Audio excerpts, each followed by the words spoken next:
বিসমিল্লাহি আলহামদুলিল্লাহ ওয়াসসালাতু ওয়াসসালামু রাসূলিল্লাহ সাল্লাল্লাহু আলাইহি ওয়াসাল্লাম। আসতে পারবেন।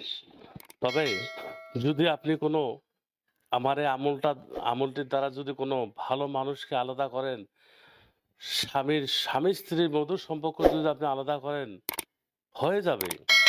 কারণ এটা সম্পূর্ণ কুফরি। এই পাপের ভাগী এই জবাব আপনাকে আল্লাহ তাআলার কাছে দিতে হবে। জাদু হচ্ছে হক, কর্ণে কাফের। দুনিয়াতে ২ টা রাস্তা আছে। একটি জাহান্নামের রাস্তা, একটি বেহেশতের রাস্তা। আপনি কোনটা নিবেন বেছে নিয়ে নেবেন। চলুন বিস্তারিত আলোচনা করা যাক। যদি এমন কোনো ব্যক্তি আছে যে অবৈধ সম্পর্ক আপনার স্ত্রীর সাথে, আপনার মেয়ের সাথে বা সুসম্পর্ক আছে, আপনি চান না যে এই সম্পর্কটা ওদের মধ্যে থাক। এমন অবস্থায় আপনি ওই ব্যক্তির নামটা সংগ্রহ করবেন আর মায়ের নামটা সংগ্রহ করবেন। করে আমার এই কুফরি কালামের যেটা মন্ত্র, এই মন্ত্রটা আপনি লিখবেন। আপনাকে এই উর্দু দিয়ে লিখতে হবে। আপনি যে এই উপরে হেডলাইনটা দেখতেছেন, উপরে যে হেডলাইনটা দেখতেছেন, এটা লেখার আপনার দরকার নেই। আপনি নিচেরটা লেখেন আপনি। এই উর্দুটা আপনাকে লিখতে হবে। আমি এরপরে বাংলা দিয়েও আপনাদের লিখে দেখাবো।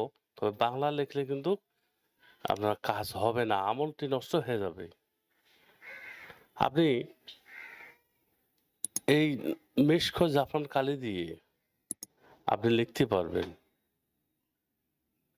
যে ব্যক্তিকে আপনি আলাদা করতে চান, যে স্বামী-স্ত্রীকে, ২ বন্ধুকে আপনি আলাদা করতে চান, বিবাহ বিচ্ছেদ করতে চান, ওই ২ ব্যক্তির নাম নিয়ে আপনি এই উর্দু লেখা, এটা কিন্তু একটা মন্ত্র।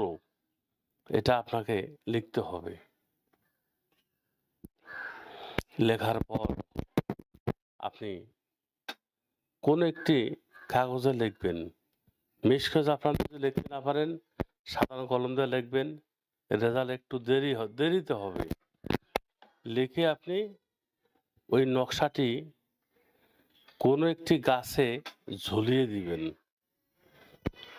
তবে এই স্কিমটি যখন আপনি লিখবেন, লিখে যে তাবিজের একটা খোলে একটা মাদুলিতে ভরবেন অথবা প্লাস্টিকে করে আপনি ভাঁজ করে ঝুলায় দিবেন, তার আগে ৭ টা তিতকলা, ছোট, ছোট যেগুলো করলা আছে, এই তিতকলার পাতা ৭ টা দিতে হবে। যদি সম্ভব হয়, যেখানে সুইপারের বাড়ি আছে, ৭ টা ঝাড়ুর মাথা, ছোট, ছোট মাথা আপনি ভেঙে নিয়ে এই দ্রব্যগুলো ভাঁজ করে সুতা দিয়ে পেঁচিয়ে আমরা আপনি এই তদবিরটা করতেছেন তাকে আলাদা করার জন্য। বন্ধুগণ, তদবিরটা করবেন। জায়েজ কাজে, হারাম কাজে কখনোই ব্যবহার করবেন না। যদি আপনি হারাম কাজে ব্যবহার করেন, তাহলে রেজাল্ট যেমন তেমন আপনার ক্ষতি হওয়ার সম্ভাবনা বেশি। কবিরাজ, যদি আপনি কবিরাজ হয়ে থাকেন, যারা অনেক কবিরাজ আছে যে মানুষের ক্ষতি করে, দেখবেন তার পরিবারের বাড়িতে গিয়ে দেখবেন তার সন্তানগুলা প্রতিবন্ধী হয়ে গেছে। আর যে কবিরাজ ভালো কাজ করতেছে, তারা মানুষের কাছে দোয়া পাইতেছে। তো বন্ধুগণ, অবশ্যই কিন্তু যাকে আপনি বিবাহ বিচ্ছেদ করতে চান, আলাদা করতে চান, অবশ্যই ওই ব্যক্তির নাম লিখতে হবে।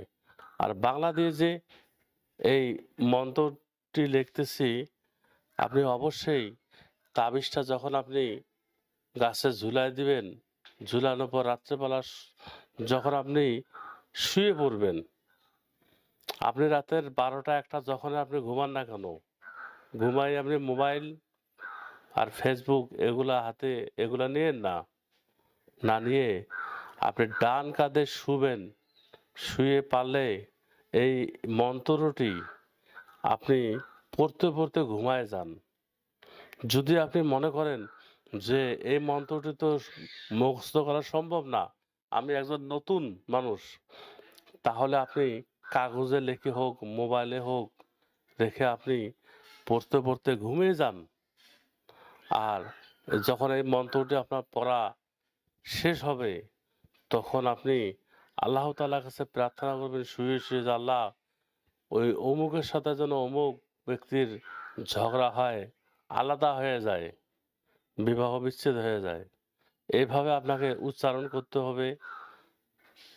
১ম দিনে আপনার যখন এই আমলটি করবেন, পরের দিনে আপনি রেজাল্ট পাবেন। যদি আপনি পরের দিনে নাও পান, তাহলে আপনাকে এইভাবে ৩ দিন করতে হবে। মনে রাখবেন যে সবকিছু মিস হবে, কিন্তু এই তদবিরটা কখনোই মিস হবে না। এটা এমন একটি জ্বলন্ত তদবির, এই তদবির দ্বারা আপনি যেকোনো ব্যক্তিকে আলাদা করতে পারবেন। চলুন ভিডিওটি শেষ করা যাক। যদি ভালো লাগে, যদি এতটুকু এই তদবিরটি ভালো লাগে, একটি লাইক দিবেন। আর যারা এখনো সাবস্ক্রাইব করেননি তারা সাবস্ক্রাইব করে রাখবেন। আর যারা সাবস্ক্রাইব করেছেন তাদেরকে অনেক, অনেক ধন্যবাদ। ওয়া আখির দাওয়ানা আলহামদুলিল্লাহি রাব্বিল আলামিন।